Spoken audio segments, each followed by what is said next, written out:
ये टीआरएस वाले जो है ना, घड़ी में ताश, क्या बोलते हैं, घड़ी में माशा घड़ी में ताशा, कंसिस्टेंसी रखो।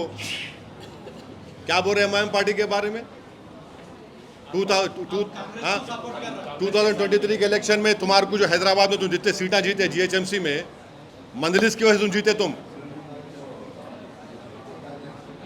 मंजलिस की सपोर्ट के जीते तुम वहां पे, और तुम्हारी गलतियों की वजह से।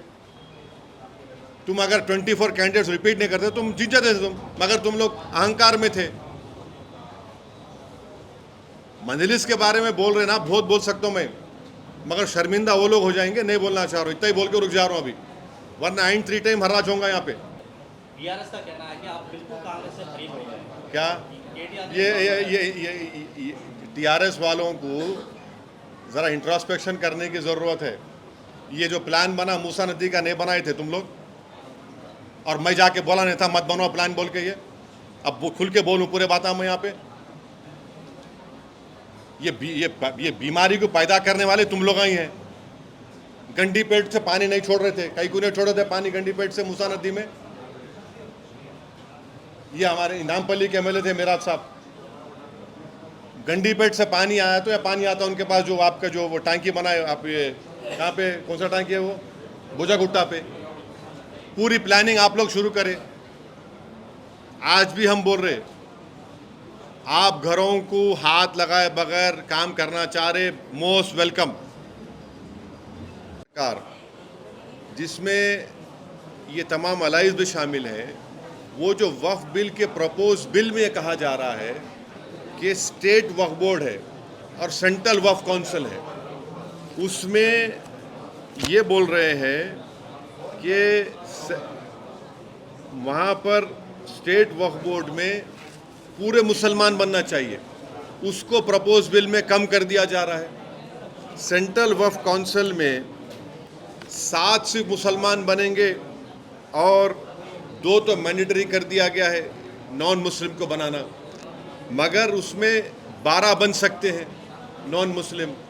भाई जब आप यहाँ पर नॉन मुस्लिम को स्टेट वक्फ बोर्ड में और सेंट्रल वक्फ काउंसिल में आप बनाने जा रहे हैं, तो ये क्यों कर रहे हैं आप? भाई जब टीटीडी के बोर्ड में ये साफ लिखा गया है कि constitution of the board of trustees 96 देख लीजिए आप, 96(2) ये कहता है कि सिर्फ वही मेंबर बनेंगे जो हिंदू धर्म के होते हैं। आप यहाँ पर वक्फ बिल में आप ये क्यों प्रोविजन ला रहे हैं? भाई टीटीडी भी हिंदू धर्म का एक बोर्ड है, Andhra Pradesh Hindu endowment charitable purpose का बोर्ड भी हिंदू धर्म के लिए है, वक्फ बोर्ड भी जो है वो मुस्लिम धर्म के लिए है। अब जब वक्फ बोर्ड की बात आ रही है तो आप उसमें बोल रहे हैं कि नहीं मुसलमान नहीं नॉन मुस्लिम बनेंगे, और सेंट्रल वक्फ काउंसिल में आप बोल रहे हैं कि नहीं मिनिमम 2 नॉन मुस्लिम बनेंगे, और उसमें कम से कम जो है आप बोल रहे हैं कि 2 से बढ़ाकर आप 12 बना देंगे। यानी सेंट्रल वक्फ काउंसिल में नॉन मुस्लिम मेजॉरिटी हो जाएंगे, स्टेट वक्फ बोर्ड में आप नॉन मुस्लिम को बनाएंगे। तो ये पैरिटी होना चाहिए ना भाई। जब टीटीडी एक बहुत बड़ा हिंदू धर्म का एक वो मरकज़ है, वहाँ पर आपके ट्रस्टीज़ कोई मुसलमान नहीं हो सकता है, नॉन हिंदू नहीं हो सकता है। वक्फ बोर्ड में कैसे नॉन मुस्लिम मेंबर बनेगा?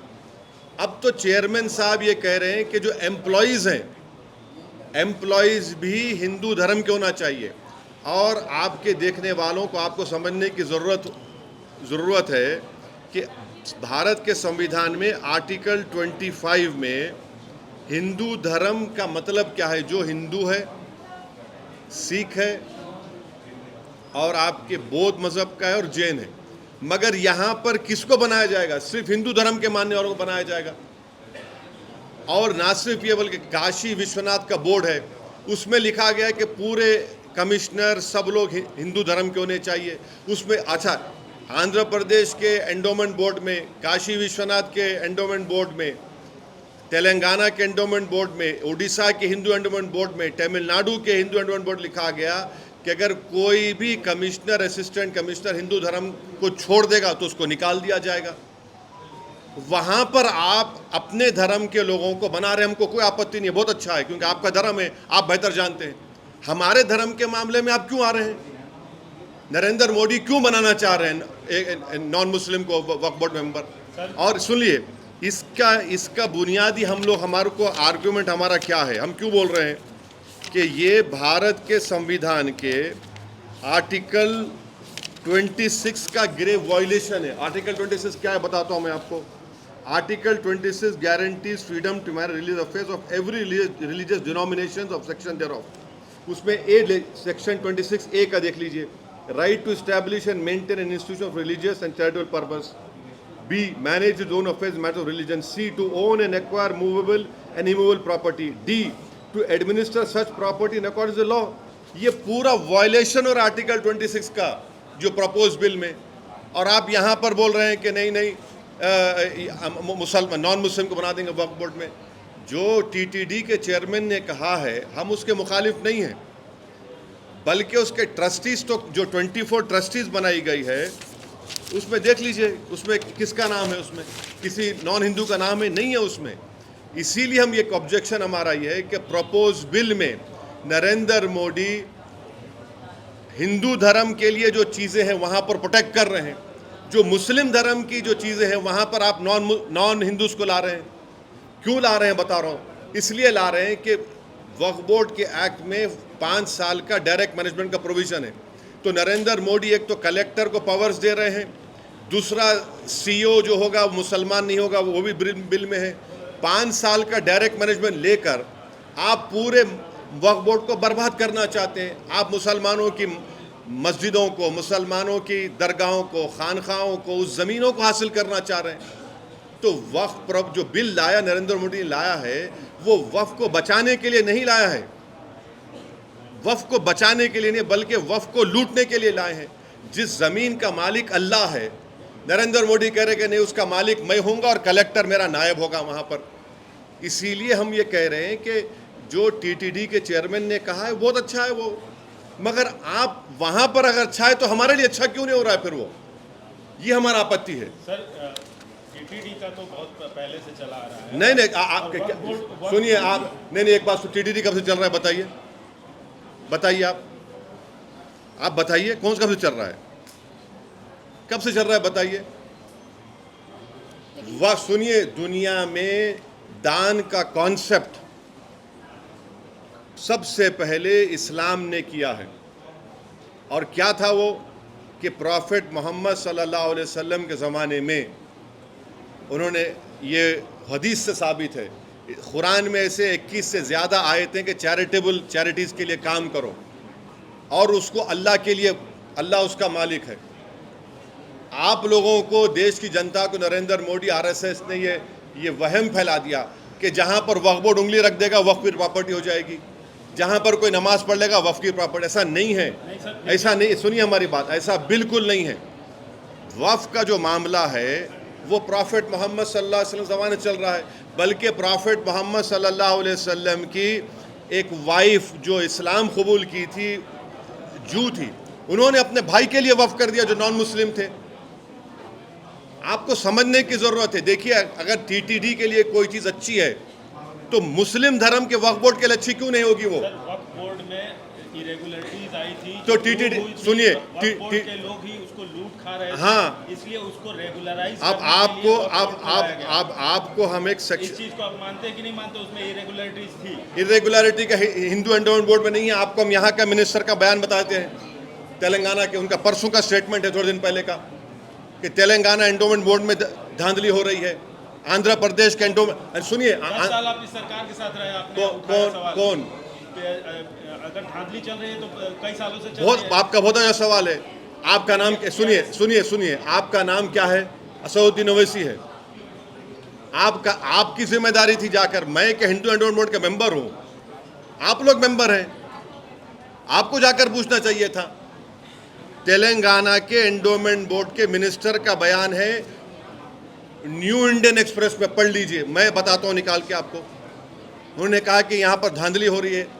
शहर के आप सांसद हैं, जब अकबर साहब असेंबली में उठा सकते हैं मंदिरों के हित की बातें, तो आप भी तो उठा सकते थे ये बात। नहीं, देखिए, अकबर साहब ने उठाया, अकबर साहब किसके मातहत काम करते हैं? आपके मातहत, हमारे मातहत।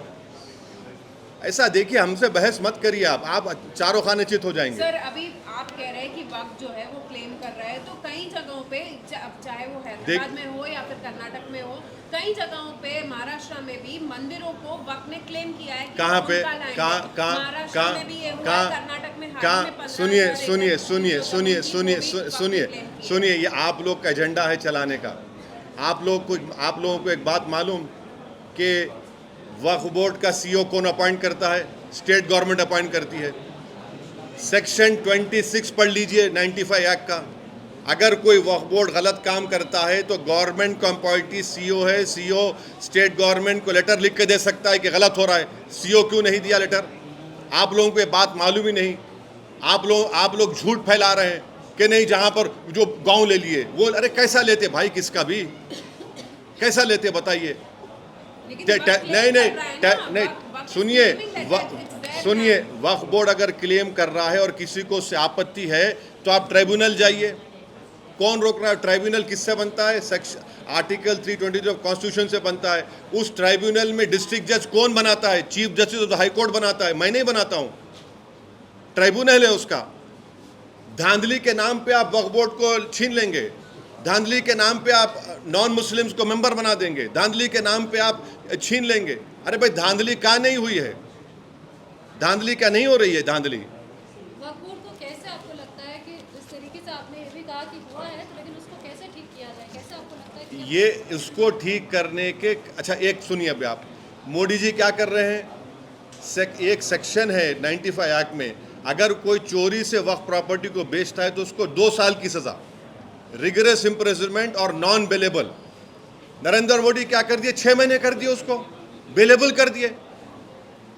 वक्फ की प्रॉपर्टी बचा रहे हैं आप लोगों को मालूम कि सच्चर कमेटी ने दिल्ली में कहा कि 123 वक्फ प्रॉपर्टीज गवर्नमेंट ऑफ इंडिया के इलीगल कब्जे में है।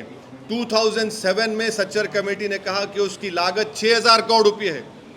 मोदी की सरकार, उससे पहले मनमोहन सिंह की सरकार उस पर कब्जा करके बैठी हुई है। छोड़िए ना उन लोगों को, आप लोग एजेंडा चला रहे। देखो अरे एएसआई मालिक नहीं होता, एएसआई उसके मेंटेनेंस के लिए, उसके हद तक है एएसआई, उसका मालिक तो वक्फ होता है। वो सच्चर कमेटी ने कहा कि 172 ASI properties are in the illegal possession of ASI. यही तो हम बता रहे हैं। अगर हिंदू एंडोमेंट के लिए कोई बात अच्छी है तो मुस्लिम धर्म के लिए क्यों अच्छी नहीं होगी?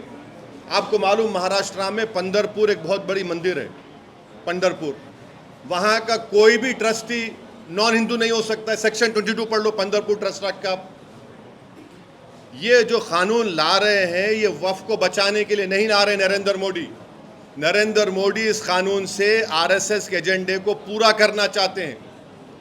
6 दिसंबर को तो आपने मस्जिद को शहीद कर दिया था, अब आप कानून के जरिए से कलेक्टर को इस्तेमाल करके बोल देंगे कि नहीं ये प्रॉपर्टी वक्फ की नहीं है। अच्छा, आपको मालूम प्रपोज बिल में एक सेक्शन है, अगर कोई भी रोड चलता आदमी जाकर, आप लोग कोई भी जाकर आप कंप्लेन कर दिए कलेक्टर को कि सर ये प्रॉपर्टी वक्फ की नहीं है, तो कलेक्टर इंक्वायरी ऑर्डर कर देगा, और इंक्वायरी जैसा कलेक्टर ऑर्डर करेगा वक्फ की प्रॉपर्टी नहीं रहेगी। He will do the inquiry as he deems fit. Until the inquiry is not complete, it will not be a waqf property. Collector inquiry order कर देगा और कंप्लीट ही नहीं करेगा। उस जगह से, उस दरगाह से, उस मस्जिद से, जमीन से महरूम कौन हो जाएगा? मैं हो जाऊंगा ना। ये इसमें एक से खतरनाक प्रोविजन है। रूल्स बना रहे हैं। रूल कौन बनाएंगे? दिल्ली में बैठकर गवर्नमेंट ऑफ इंडिया बनाएगी। तो स्टेट गवर्नमेंट क्या करेगी? मच्छर मारेगी, रूल नहीं बनाएगी वो। सर उसके लिए